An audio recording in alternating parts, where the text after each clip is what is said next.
Burt Lancaster was a famous movie star who was really good at acting. But he also had big fights with some of the biggest stars in Hollywood. These fights didn't just hurt his work life, they made his personal life really hard too.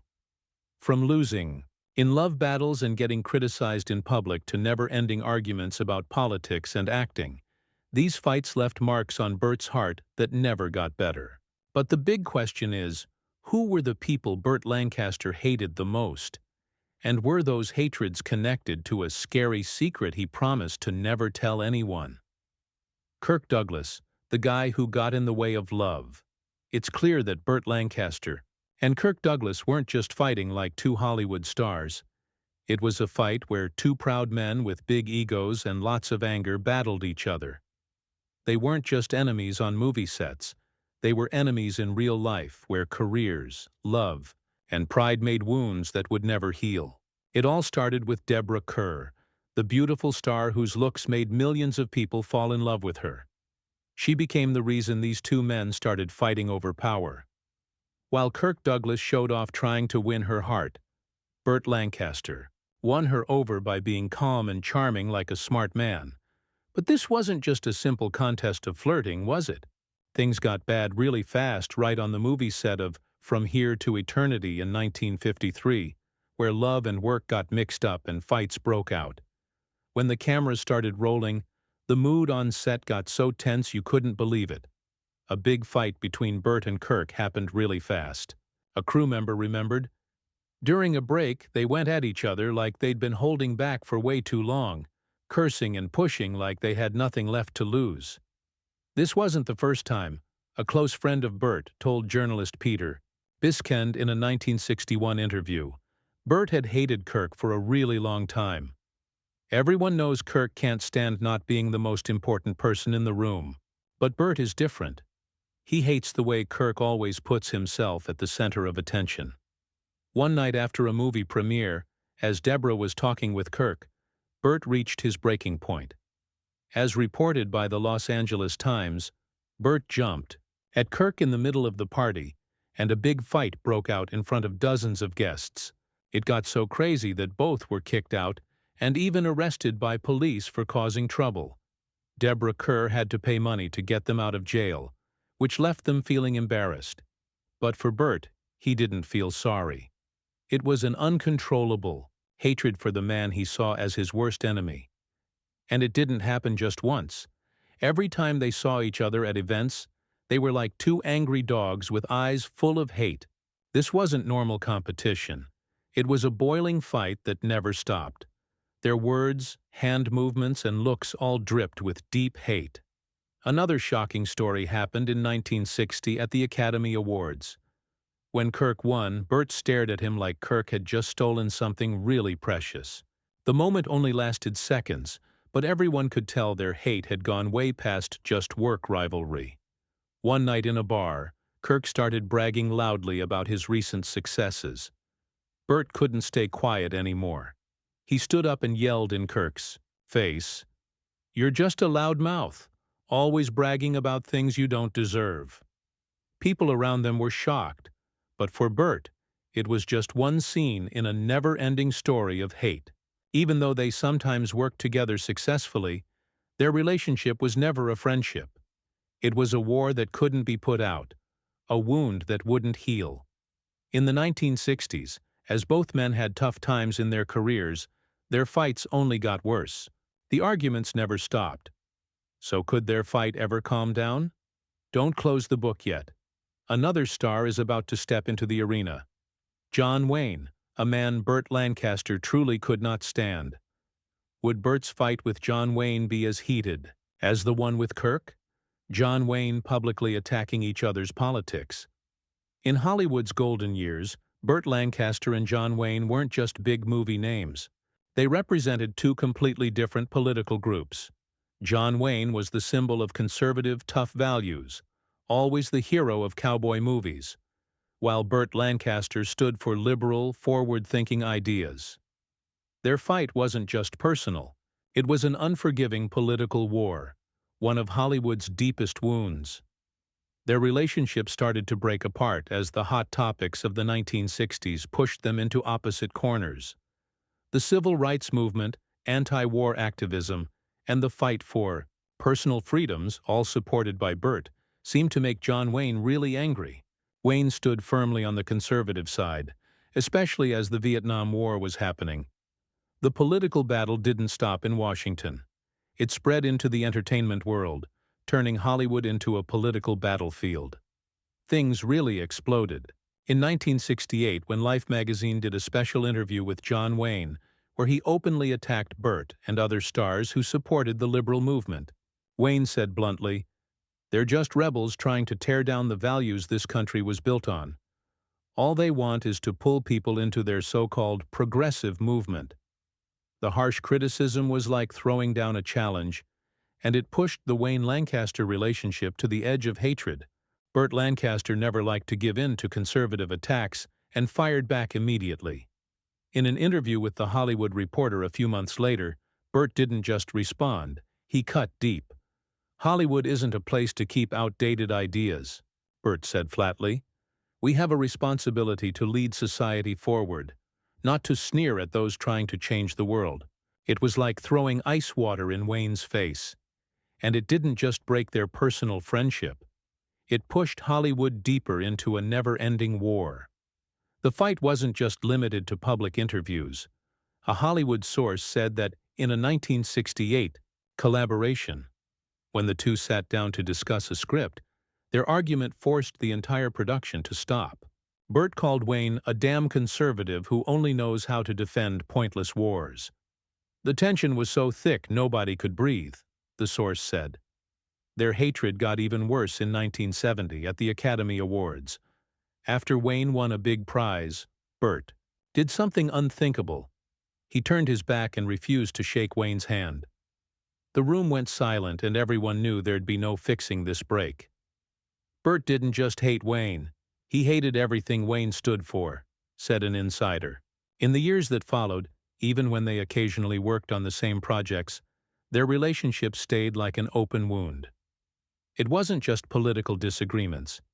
It was the deep hate Burt felt for Wayne. Their fight was more than politics. It was a war of values that could never agree.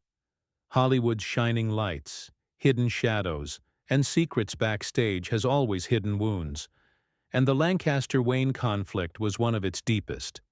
But tensions like these weren't limited to them. Another star, Marlon Brando, often stood in total opposition to Burt. And this time the fight would be even hotter. Marlon Brando, A Life of Excess, and Burt Lancaster's harsh attacks. Marlon Brando, one of Hollywood's greatest, stood out for his wild lifestyle and refusal to follow any rules. He lived in ways most people wouldn't dare imagine. Indulgent, free, not tied down by the rules set by society and Hollywood. But to Burt Lancaster, a man with strong principles who treated his work like a religion, Marlon wasn't just a rebel. He was a wrecking ball to everything Burt held sacred. Their fight began when Burt read Brando's shocking 1962 interview in the New York Times, where Brando made fun of him as a star Hollywood propped up like a grinning doll. Burt couldn't sit still after that. A close friend remembered that when Burt heard it, he slammed the paper down and said, "That guy's out of line. He thinks people will praise him just because he lives recklessly." Burt, whose career was built not on luck, but on work and principles, couldn't stand Brando's contempt. In a 1963 interview with The Hollywood Reporter, Burt couldn't hide his anger when Brando's name came up. "Marlon is an undisciplined wild child. He doesn't understand what hard work really means," Burt said, eyes locked straight into the camera as if facing Brando himself. "Has he ever thought about people like me who sacrifice for the work, for the art? No, Brando just lives in indulgence." That wasn't just a public jab. It started a long, quiet war between the two, and it had only just begun. In 1964, when Marlon Brando starred in The Godfather, one of the greatest films of his career, Burt couldn't hold back. Herbert Marshall of Variety recorded Burt's remarks. I don't understand why Hollywood celebrates someone like Brando. He isn't just undisciplined. He's the ugly face of the movie industry. He's got nothing but rebellion, and that contributes nothing to art. When Brando heard this, he didn't sit still either.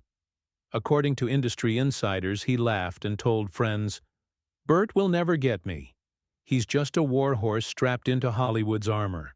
That only made Burt even more angry. The fight got worse in 1965 when they appeared together on a live television interview.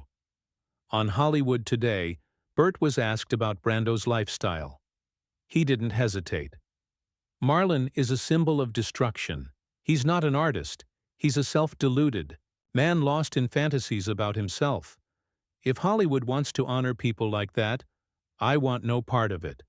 The comments shocked viewers and caused a fierce reaction throughout the industry. Colleagues took notice. Burt never feared speaking his mind, even if it set all of Hollywood buzzing.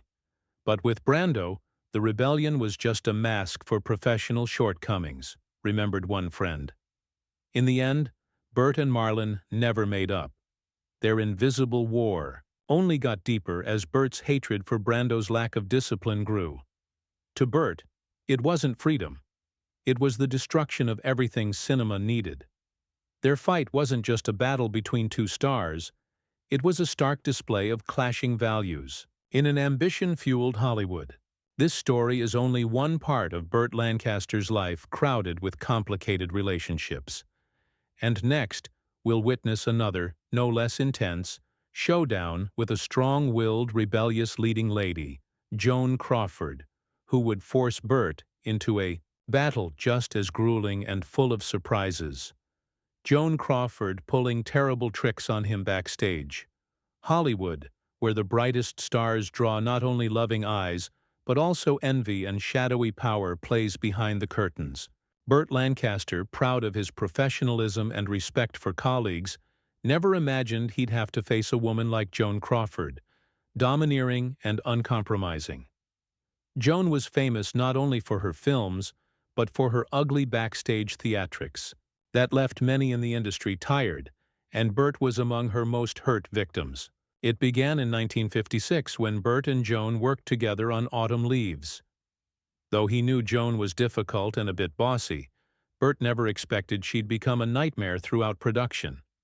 According to a crew member's account in The Hollywood Reporter, on day one, Joan demanded a retake simply because she didn't like Burt's performance. Burt argued he didn't think the scene needed another take, but Joan wouldn't listen. She went crazy and threw a chair at the wall. Tensions ran so high the set had to pause for several minutes. That was just one of countless disruptions. She kept making things hard for Burt, criticizing his clothes, nitpicking every detail of his preparation. Joan never let Burt have a chance to shine. She found any excuse to call him out in public, said a close colleague. Burt never made a scene, but that didn't mean he wasn't embarrassed every time she did it. But Joan didn't stop at public jabs. A reliable source from the set said she started playing dirty backstage. When Burt asked for changes to a scene for technical reasons, Joan quietly pressured the director, getting last-minute script changes designed to embarrass him. She manipulated everything, turning each shooting day into a battle. She made Burt and the entire crew suffer in a suffocating atmosphere, a staffer remembered. Burt Lancaster, however, wasn't one to swallow injustice. Burt had always respected the work and his colleagues, but Joan went too far. He couldn't let it continue, remembered a close industry friend. So Burt took action. In a 1957 interview with Variety, he didn't hesitate to expose Joan's dirty tricks. Hollywood isn't a place for people like Joan Crawford who don't understand real work. She doesn't respect those around her, only wants to control everything her way. She turned our set into hell. The public criticism shook Joan's reputation. Many in the business began to see her differently. But Joan wasn't easily beaten. Joan knew Burt had told the truth, said an industry source, but she kept walking like an untouchable star, as if it was all part of the game. Their fight wasn't merely a workplace spat. It was a war of opposing principles. Joan Crawford, with all her domineering tactics and dirty games, forced Burt, a man of pride and professional respect, to stand his ground. Their relationship wasn't just a professional struggle. It was Burt's declaration of the values he refused to abandon. But Hollywood fights don't end there. Although Burt promised never to work with Joan again, the industry held plenty more battles. One of the most notable to follow was the no-holds-barred war between Burt Lancaster and Tony Curtis. Two major stars, two warriors in a Hollywood world full of competition and storms. Tony Curtis, fierce professional rivalry that drove them to court. When Burt Lancaster and Tony Curtis worked together on the film Sweet Smell of Success in 1957, the atmosphere on set immediately grew unbearably tense. Although both were talented, famous Hollywood stars, their differences in working style and professional outlook sparked a fight they could never solve.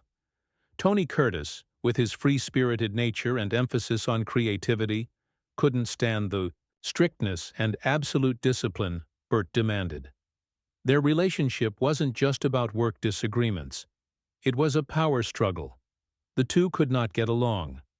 Tony Curtis, who believed Hollywood needed freshness and innovation, repeatedly criticized Burt Lancaster for being too conservative. In a 1958 interview with Variety, Curtis didn't hesitate to publicly slam Burt. "He's like a machine, always demanding perfection. We are not men of the past. Hollywood needs refreshers, those who can break the mold, not people clinging to what's old." These words not only offended Burt, but struck at the pride of a man who took great pride in professionalism and discipline. Feeling insulted and disrespected, Burt began avoiding Curtis and refused to work with him on future projects. Their encounters were no longer friendly. They became tense standoffs with hateful looks and hidden insults.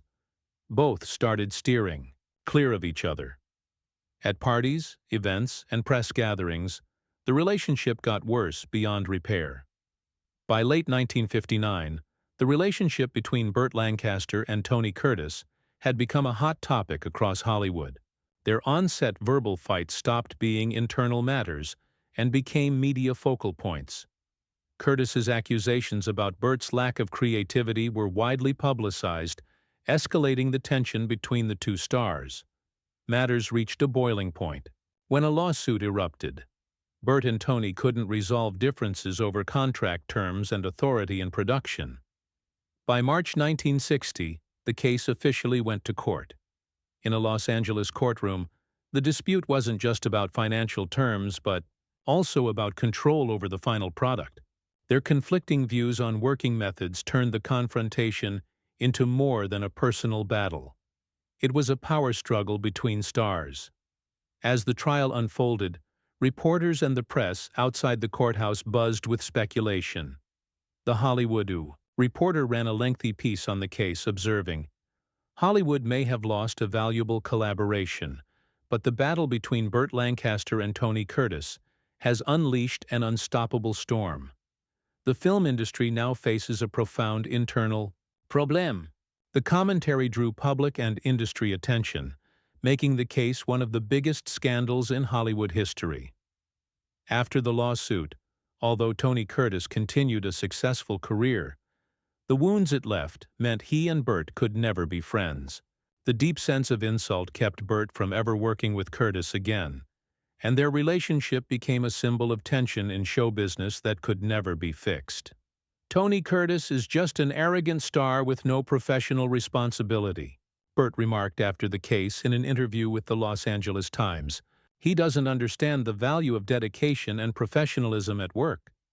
The lawsuit between Burt Lancaster and Tony Curtis wasn't merely a contract dispute. It became a symbol of power struggles, arrogance, and disrespect in the film industry. However, this story is only one among countless confrontations Burt faced in his career. Next, we'll explore another star, Burt Reynolds, whose rise brought competition and conflict no less dramatic with Burt Lancaster, a relentless battle that would continue to shake Hollywood. Burt Reynolds, the rising star who made Burt Lancaster feel left behind. In the 1970s, as Burt Reynolds emerged as a new Hollywood phenomenon, the industry's atmosphere changed instantly. With a bold, magnetic acting style and a willingness to take risks, Reynolds quickly dominated blockbuster action films like Smokey and the Bandit, 1977, Deliverance, 1972, and The Longest Yard, 1974. This not only stirred the film world, but also startled heavyweights like Burt Lancaster. Reynolds became the new star overshadowing everyone, and that made Burt feel left behind in the career to which he had devoted his life.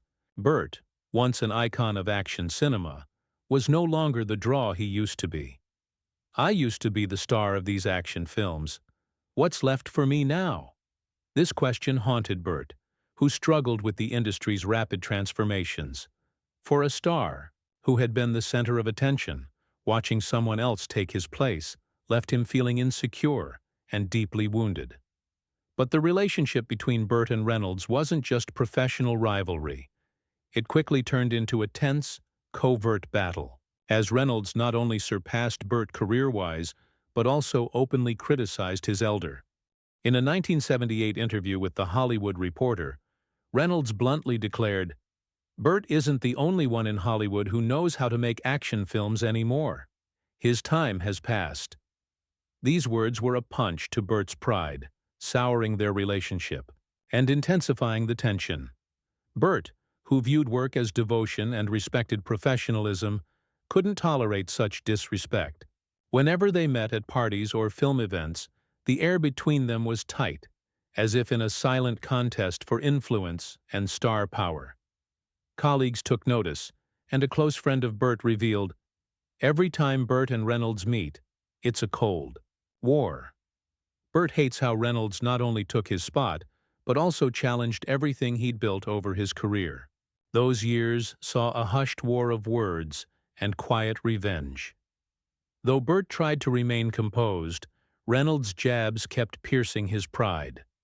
"Every time we meet again, I feel like I'm slipping backward, like no one sees me the same," Burt confided to an industry friend. "He hasn't just taken over the business. He's made me feel like I'm yesterday's man." As Reynolds landed lucrative deals Burt once coveted, the sense of being left behind grew stark. Burt wasn't just losing opportunities. He felt himself fading from audience memory. "What's left for me when Hollywood only wants stars like him?" Burt asked himself in those helpless years. The rivalry between Burt Lancaster and Burt Reynolds wasn't confined to tense encounters or interviews. It became a symbol of Burt's career regression. He was no longer Hollywood's coveted man. But this wasn't the end of Hollywood's battles. As the Lancaster-Reynolds fight faded, another star, Rock Hudson, rose. And with his arrival, Burt faced a relationship just as heated and complex. Rock Hudson. Rumors about sexuality that strained. His relationship with Lancaster. Rock Hudson, the famed leading man with striking good looks, the silver screen gentleman who made countless women swoon, harbored a major secret about his sexuality that Hollywood always tried to conceal. Though Hudson never spoke publicly, rumors of romantic ties with other male actors made Burt Lancaster, who held extremely conservative views on sexuality, unable to tolerate him. Burt, strict and conservative in every respect, especially on sexuality, felt not just displeasure but genuine hatred toward Rock Hudson for keeping his private life hidden. "Hollywood isn't a place to hide such filthy secrets," Burt bluntly told a close industry friend. "That kind of fake living, entering this business only to build a deceptive image, I can't stand it." To Burt, Hudson wasn't merely a gay star. He embodied weakness and a lack of virtue, qualities Burt could never condone. Proud of traditional values, Burt couldn't abide Hudson's ambiguity. The rumors of same-sex relationships only fueled Burt's anger. Men like Hudson, pretending to be gentlemen while hiding filth. "Hollywood doesn't need people like that," Burt shared in a mid-1960s interview. Burt's hatred didn't stop at public remarks. An industry source revealed, "Burt doesn't just hate Rock for his sexuality. He hates how Rock maintains a false facade. About his personal life. To Burt, Hollywood must be clear, not a place for constructing false images or joining the industry to hide the truth. Their relationship wasn't merely homophobia. It was a clash of completely opposed life philosophies. Hudson chose silence, avoiding public confrontation, which only made Burt more furious and more prejudiced. A real man would never live in such ambiguity, Burt told a friend. Hollywood needs transparency, and Hudson represents everything I don't want to see in this industry. The story grew more complicated as rumors spread that Burt himself had once had a same-sex relationship with a famous male actor in his youth. The relationship allegedly ended in humiliation, and Burt never wanted to face those memories. From these wounds, Burt carried a deep-seated resentment toward homosexuality. These secrets only intensified his extremism and contempt for Rock Hudson, and those he viewed as deceptive. The relationship between Burt Lancaster and Rock Hudson reflected not just homophobia, but the clash between rigid conservatism and a changing Hollywood. Burt felt threatened by truths he didn't want to accept, and Hudson, with all his ambiguity, became an easy target for that hatred. Their story wasn't merely personal. It symbolized Hollywood's buried secrets. But this tense relationship wasn't the only confrontation Burt faced. Another star, Lee Marvin, rose with controversies that put him at odds with Burt. Lee Marvin, the inevitable confrontation. He understands nothing about seriousness at work and has no respect for the principles I have devoted my life to. That was Burt Lancaster's fierce criticism of Lee Marvin during a direct exchange in the 1960s when they worked together on The Professionals, 1966. Their relationship had never truly been harmonious, and this remark marked the depth of Burt's loathing for Marvin.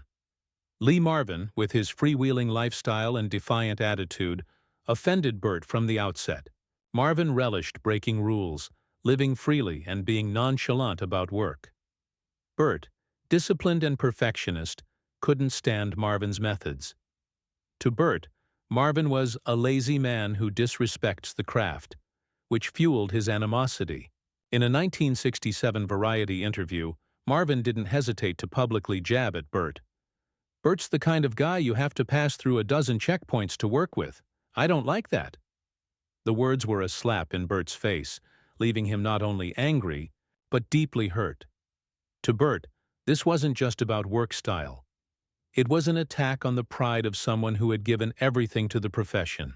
In his eyes, Marvin didn't value the work, treating it like a game, intensifying Burt's hatred. Their relationship wasn't only a difference in work methods, but a battle between two opposing views of life. Burt quietly thought, "Marvin is a saboteur. He doesn't know how to work seriously and lacks discipline, the very things I value most." Whenever they met, in or out of work, Burt felt insulted. To him, Marvin wasn't just irresponsible. He challenged the very values Burt had built throughout his career. The Lancaster-Marvin standoff became irreparable as it dragged through the late 1960s. Though they joined various projects, the tension never eased. Nothing changed in Marvin's approach, and Burt could no longer bear how Marvin treated work like a joke. Their relationship became not just public spats, but a war between two Hollywood poles, a conservative, serious man and a free spirit following no mold. Their confrontation became one of Hollywood's most notable feuds. It reflected not only differences in work style, but symbolized the clash between traditional values and new trends in the film industry. And while the Burt Marvin story showed no signs of cooling, another star, Charlton Heston, entered the scene, bringing conflicts just as intense, not only about work, but also about completely opposing political and social views. Charlton Heston, conservative politics and the public. Battle between two old friends. Charlton Heston, a standout Hollywood star with towering roles like Ben-Hur, 1959, and Planet of the Apes, 1968, was known not only for his acting talent, but also for his hardline political views. One of Hollywood's most prominent conservatives, Heston openly supported conservative policies, especially gun rights and military matters.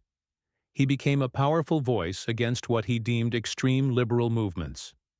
Meanwhile, Burt Lancaster, renowned for progressive views and his fight for social equality, peace, and human rights, couldn't accept his old friend's extremism. Their relationship, once harmonious through major film collaborations, began to fray in 1968 after a public confrontation at an MGM party, making reconciliation impossible. While enjoying the event, Heston openly attacked the movements Burt fervently supported, especially those advocating for the poor and the oppressed. Those movements only bring destruction and disorder to society. We're dismantling the very foundations of this society, Heston declared firmly, instantly tightening the room's atmosphere. The statement wasn't just an attack on social causes Burt cherished. It was a direct provocation.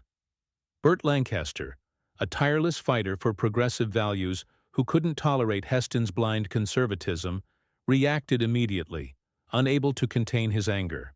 "You don't understand what's happening in society. What you're saying is no different from the reactionary voices of conservatives trying to preserve oppression." The words laid bare Burt's deep outrage and marked a turning point in their relationship. They ceased to be Hollywood colleagues and became adversaries in an unyielding political and social war. Burt couldn't stand Heston's challenge to the values he'd devoted his life to. To Burt, Heston was not just an old friend, but a symbol of backwardness, a man oblivious to the real issues society faced. The insult and hurt from Heston's extreme stances only stoked Burt's anger. They began avoiding each other at events, and instead of speaking directly, engaged in quiet media skirmishes through the press. The Burt Lancaster-Charlton Heston story wasn't merely a clash between two stars. It symbolized America's political divide in the 1960s. Their tension vividly reflected the deep rift between conservative and progressive views in entertainment, and it testified to the industry's hidden battles. Burt couldn't accept Heston's conservatism, and the relationship drifted into a dead end beyond repair. Their journey from old friends to implacable foes epitomized Hollywood's infighting, where battles weren't only about talent, but also uncompromising wars over ideals. But the story between Burt and Heston wasn't the only confrontation Burt faced. Another star, someone who rose with opposing views and equally contentious clashes, would make Burt's life even more complicated. Elizabeth Taylor, the complicated affair that made Burt Lancaster feel pushed aside. The last name on the list is Elizabeth Taylor. Elizabeth Taylor, the legendary Hollywood star, captivated everyone, not only with her beauty, but also with her irresistible charm. Even as a major star of Hollywood himself, Burt Lancaster could not help but feel his heart stir for her. However, their friendship gradually became complicated. And one thing Burt always tried to hide was the deep affection he had for Elizabeth. But that love was never returned because the man Elizabeth truly loved was Richard Burton. And that made Burt feel pushed aside in a Hollywood he once dominated. Burt's feelings for Elizabeth were far from simple. Though he never openly expressed them, their warm conversations and collaborations on screen gradually made Burt feel a strong attachment to her. Everything changed when Elizabeth began her romance with Richard Burton. This relationship not only shook Hollywood, but also left Burt with the painful sense of being left behind. She was the queen of Hollywood, and I was nothing more than a shadow in her presence. This thought, though Burt never admitted it to anyone, reflected his deepest feelings as he watched Elizabeth slowly belong to Burton. For Burt, a beloved and successful star, being overshadowed by another man made him feel as though he was losing an important part of both his career and personal life. The relationship between Elizabeth and Burton quickly captured all of the spotlight from the public and the media, leaving Burt in the shadows, even though he had invested so much of his heart in her. When Burton and Taylor married, a scandalous event in Hollywood at the time, Burt could not help but feel left behind. The tender on-screen moments, The playful laughter they once shared now only remained as memories, while Elizabeth gave all her attention to Richard. For Burt, this shift was a devastating emotional blow. He could not understand why the woman he loved had chosen another man, and this confusion gradually grew into a bitterness he could no longer hide. This romantic disappointment became a wound in Burt's heart, a pain of feeling like he no longer had a place in the Hollywood he had dedicated so many years to. While Taylor and Burton rose to become Hollywood's most adored power couple, Burt could only stand on the sidelines, watching the woman he loved belong to someone else. This sense of being pushed aside was not just about love. It seeped into Burt's career as well. Film producers began favoring Burton and Taylor, making them the center of attention. Elizabeth's presence at any event made Burt feel diminished.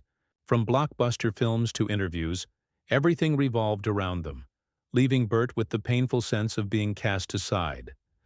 And so, the relationship between Burt Lancaster and Elizabeth Taylor was no longer the friendly professional bond it once was. Burt's unrequited love gradually turned into a quiet rivalry, where love could never become reality, and Burton's dominance ensured their relationship could never be repaired. Was Burt Lancaster truly a victim in these conflicts? Or was he himself the one who unintentionally created wounds that could never heal? Each argument, each burst of resentment reflected part of his nature, a legend with unshakable pride, and views that could not change. But could it have been that very stubbornness that led him into battles with no end? So what do you think? Was Burt really a victim of his own conflicts? Share your thoughts in the comments, and don't forget to subscribe to the channel so you won't miss the next stories.